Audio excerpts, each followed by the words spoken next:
जय श्री राम दोस्तों। जय श्री राम दोस्तों। आशा करती हूँ आप सब बहुत अच्छी सेहत में होंगे। तो आज हम शुरू कर रहे हैं रामचरितमानस के बालकांड का डे 5। तो बिना किसी देरी के हम अपनी कथा को शुरू करते हैं।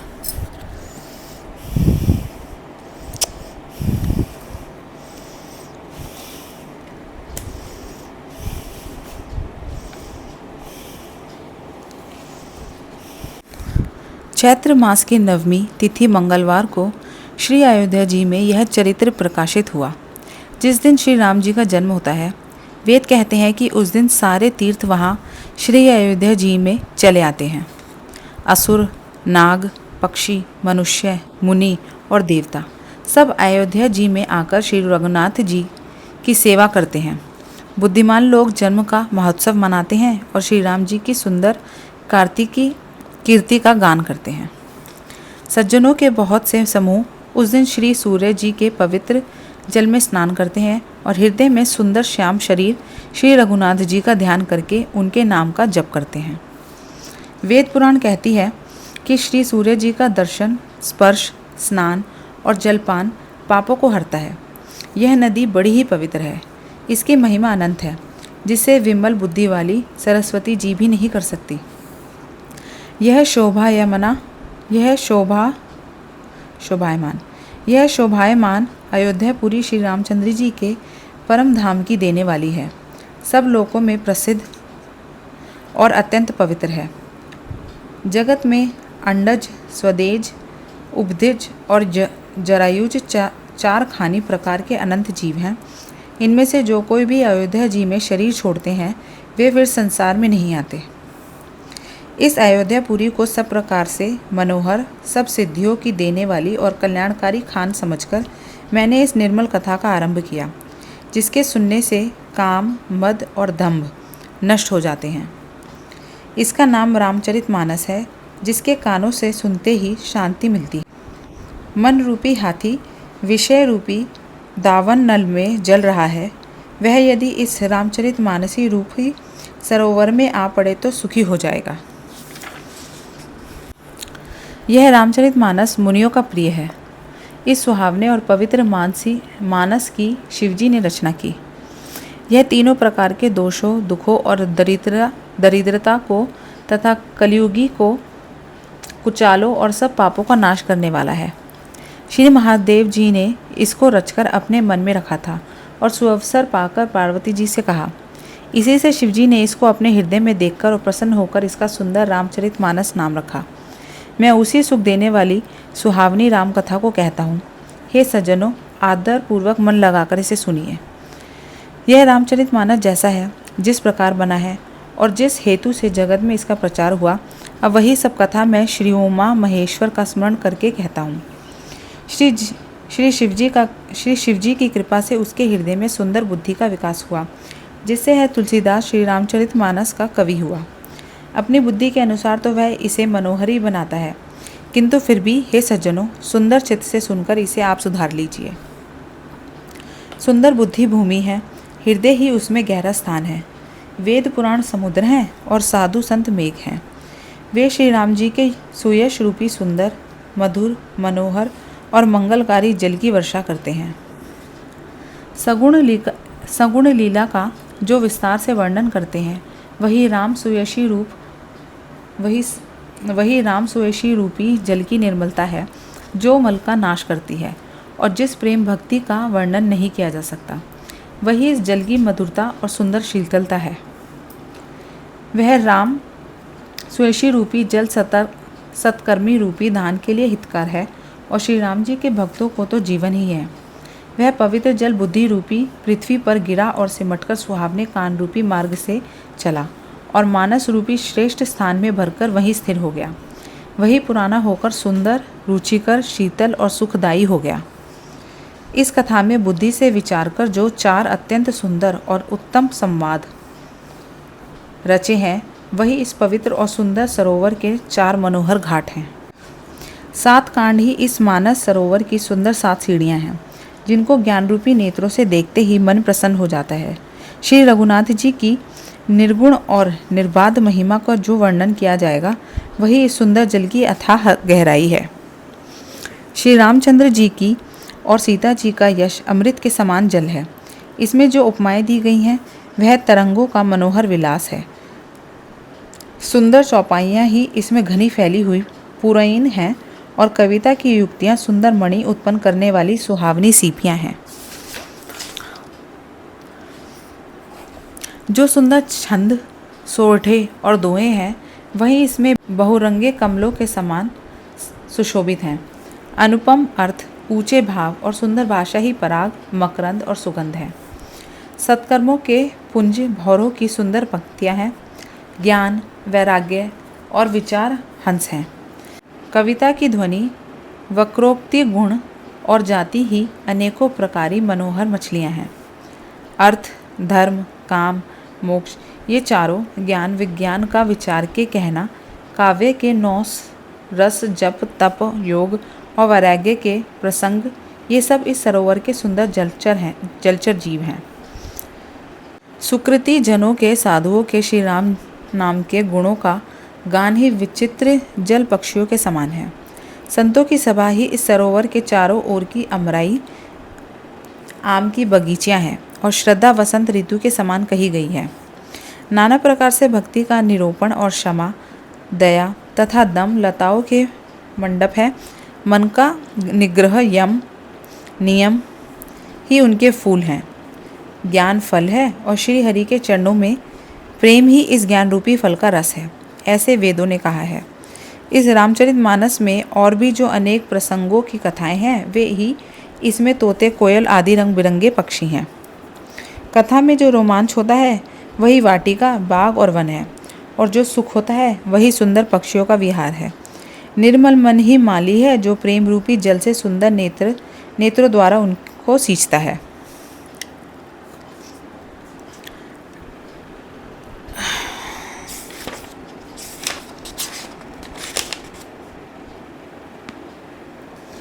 जो लोग इस चरित्र को सावधानी से गाते हैं वे ही इस तालाब के चतुर रखवाले हैं, और जो स्त्री पुरुष सदा आदर पूर्वक इसे सुनते हैं वे ही सुंदर मानस के अधिकारी उत्तम देवता हैं। जो अति दुष्ट और विषयी हैं वे अभागे, बगुले और कौवे हैं जो इस सरोवर के समीप नहीं जाते, क्योंकि यहाँ घोंगे, मेढक और सेवार के समान विषय रस की नाना कथाएं नहीं हैं। इसी कारण बेचारे कौवे और बगुले रूपी विषयी लोग यहाँ आते हुए हृदय में हार मान जाते हैं, क्योंकि इस सरोवर तक आने में कठिनाइयाँ बहुत हैं। श्री राम जी की कृपा बिना यहाँ नहीं आया जाता। घोर कुसंग ही भयानक बुरा रास्ता है। उन कुसंगियों के वचन ही बाघ, सिंह और सांप हैं। घर के कामकाज और गृहस्थी के भांति भांति के जंजाल ही अत्यंत दुर्गम बड़े बड़े पहाड़ हैं। मोह, मद और मान ही बहुत से बीहड़ वन हैं, और नाना प्रकार के कुतर्क ही भयानक नदियाँ हैं। जिनके पास श्रद्धा रूपी राह खर्च नहीं है और संतों का साथ नहीं है, और जिनको श्री रघुनाथ जी प्रिय नहीं है, उनके लिए यह मानस अत्यंत ही अगम है। यदि कोई मनुष्य कष्ट उठाकर वहाँ तक पहुँच भी जाए तो वहाँ जाते ही उसे निंद रूपी जूड़ी आ जाती है। हृदय में मूर्खता रूपी बड़ा कड़ा जाड़ा लगने लगता है, जिससे वह वहाँ जाकर भी वहाँ अभागा स्नान नहीं कर पाता। उससे उस सरोवर में स्नान और उसका जलपान तो किया नहीं जाता, वह अभिमान सहित लौट आता है। फिर यदि कोई उससे वहाँ का हाल पूछने आता है तो वह अपने अभाग्य की बात न कहकर सरोवर की निंदा करके उसे समझाता है। ये सारे विघ्न उसको नहीं व्यापते जिसे श्री रामचंद्र जी सुंदर कृपा की दृष्टि से देखते हैं। वही आदरपूर्वक इस सरोवर में स्नान करता है और महान भयानक त्रिताप से नहीं जलता। जिनके मन में श्री रामचंद्र जी के चरणों में सुंदर प्रेम है वे इस सरोवर को कभी नहीं छोड़ते। हे भाई, जो इस सरोवर में स्नान करना चाहे वह मन लगाकर सत्संग करे। ऐसे मानस सरोवरों को हृदय के नेत्रों से देखकर और उसमें गोता लगाकर कवि की बुद्धि निर्मल हो गई। हृदय में आनंद और उत्साह भर गया और प्रेम तथा आनंद का प्रवाह उमड़ आया। उससे वह सुंदर कविता रूपी नदी वह बह निकली जिसमें श्री राम जी का निर्मल यश रूपी जल भरा है। इसका नाम सरयू है, जो संपूर्ण सुंदर मंगलों की जड़ है। लोकमत और वेदमत इसके दो सुंदर किनारे हैं। यह सुंदर मानस सरोवर की कन्या सरयू नदी बड़ी पवित्र है और कलयुग के छोटे बड़े पापरूपी तिनकों और वृक्षों को जड़ से उखाड़ फेंकने वाली है। तीनों प्रकार के श्रोताओं का समाज ही इस नदी के दोनों किनारों पर बसे हुए पूर्वे गांव और नगर हैं और संतों की सभा ही सब सुंदर मंगलों की जड़ और अनुपम अयोध्या जी है। सुंदर कीर्ति रूपी सुहावनी सरयू जी राम भक्ति रूपी गंगा जी में जा मिली। छोटे भाई लक्ष्मण सहित श्री राम जी के युद्ध का पवित्र यश रूपी सुहावना महानद सोन उसमें आ मिला। दोनों के बीच में भक्ति रूपी गंगा जी की धारा ज्ञान और वैराग्य के सहित शोभित हो रही है। ऐसे तीनों तापों को डराने वाली यह तिमोहानी नदी रामस्वरूपी समुद्री की ओर जा रही है। इस कीर्ति रूपी सरयू का मूल माना श्री रामचरित्र है और यह राम भक्ति रूप गंगा जी में मिली है, इसलिए यह सुनने वाले सज्जनों के मन को पवित्र कर देगी। इसके बीच बीच में जो भिन्न भिन्न प्रकार की विचित्र कथाएं हैं वे ही मानो नदी तट के आसपास के वन और बाग हैं। श्री पार्वती जी और शिव जी के विवाह के बाराती इस नदी में बहुत प्रकार के असंख्य जलचर जीव हैं। श्री रघुनाथ जी के जन्म की आनंद बधाइयाँ ही इस नदी के भंवर और तरंगों की मनोहरता है। चारों भाइयों को जो बाल चरित है वह इसमें खिले हुए रंग बिरंगे बहुत से कमल हैं। महाराज श्री दशरथ जी तथा उनकी रानियों और कुटुंबियों के सत्कर्म ही भ्रमर और जल पक्षी है। श्री सीता जी के स्वयंवर की जो सुंदर कथा है वही इस नदी में सुहावनी छवि छा रही है। अनेकों सुंदर विचारपूर्ण प्रश्न ही इस नदी की नावें हैं और उनके विवेक युक्त उत्तर ही चतुर केवट हैं। इस कथा को सुनकर पीछे जो आपस में चर्चा होती है वही इस नदी के सहारे सहारे चलने वाले यात्रियों का समाज शोभा पा रहा है। परशुराम जी का क्रोध इस नदी की भयानक धारा है और श्री रामचंद्र जी के श्रेष्ठ वचन ही सुंदर बंधे हुए घाट हैं। भाइयों सहित श्री रामचंद्र जी के विवाह का उत्साह ही इस कथा नदी की कल्याणकारिणी बाढ़ है जो सभी को सुख देने वाली है। इसके कहने सुनने में जो हर्षित और पुलकित होते हैं वे ही पुण्यात्मा पुरुष हैं जो प्रसन्न मन से इस नदी में नहाते हैं। श्री रामचंद्र जी के राज तिलक के लिए जो मंगल साज सजाया गया वही मानव पर्व के समय इस नदी पर यात्रियों के समूह इकट्ठे हुए हैं। कैकेयी की कुबुद्धि ही इस नदी में काई है जिसके फलस्वरूप बड़ी भारी विपत्ति आ पड़ी। संपूर्ण अनगिनत उत्पातों को शांत करने वाला भरत जी का चरित्र नदी तट पर किया जानलेवा जप यज्ञ है। कलयुग के पापों और दुष्टों के अवगुणों के जो वर्णन है वे इस नदी के जल का कीचड़ और बगुले कौए हैं। यह कीर्ति रूपिणी नदी छहों ऋतुओं में सुंदर है। सभी समय यह परम सुहावनी और अत्यंत पवित्र है। इसमें शिव पार्वती का विवाह हेमंत ऋतु है। श्री रामचंद्र जी के जन्म का उत्सव सुखदायी शिशिर ऋतु है। श्री रामचंद्र जी के विवाह समाज का वर्णन ही आनंद मंगलमय ऋतुराज वसंत है।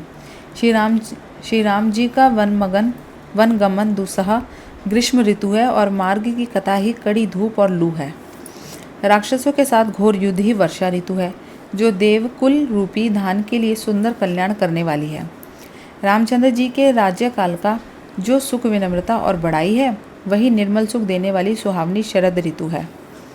सती शिरोमणि श्री सीता जी के गुणों की जो कथा है वही इस जल का निर्मल और अनुपम गुण है। श्री भरत जी का स्वभाव इस नदी की सुंदर शीतलता है जो सदा एक सी रहती है और जिसका वर्णन नहीं किया जा सकता। चारों भाइयों का परस्पर देखना, बोलना, मिलना, एक दूसरे से प्रेम करना, हंसना और सुंदर भाईपन इस जल की मधुरता और सुगंध है। मेरा आर्त भाव, विनय और दीनता इस सुंदर और निर्मल जल का कम हल्कापन नहीं है। यह जल बड़ा ही अनोखा है जो सुनने से ही गुण करता है और आशा रूपी प्यास को और मन के मैल को दूर करता है। यह जल श्री रामचंद्र जी के सुंदर प्रेम को पुष्ट करता है। कलयुग के समस्त पापों और उनसे होने वाली ग्लानि को हर लेता है, संसार के श्रम को सोख लेता है। तो दोस्तों, हम आज का रामचरितमानस बालकांड डे 5 को यहाँ पर समाप्त करते हैं। आज के लिए इतना ही। और रामचरितमानस का पाठ सुनकर आशा करती हूँ आपको बहुत अच्छा लग रहा होगा। बहुत पूरी कोशिश करूँगी इस तरह से पूरी बुक को ख़त्म करने की, आप लोगों के साथ, आप लोगों के सपोर्ट के साथ करेंगे। तब तक अगर आपने मेरे चैनल को लाइक, शेयर, सब्सक्राइब नहीं किया है तो प्लीज़ ज़रूर कीजिए, ताकि आप मेरी कोई भी वीडियो को मिस ना करें। और अपना ध्यान रखें। मैं मिलती हूँ आपसे अगली वीडियो में। बाय बाय, धन्यवाद, जय श्री राम।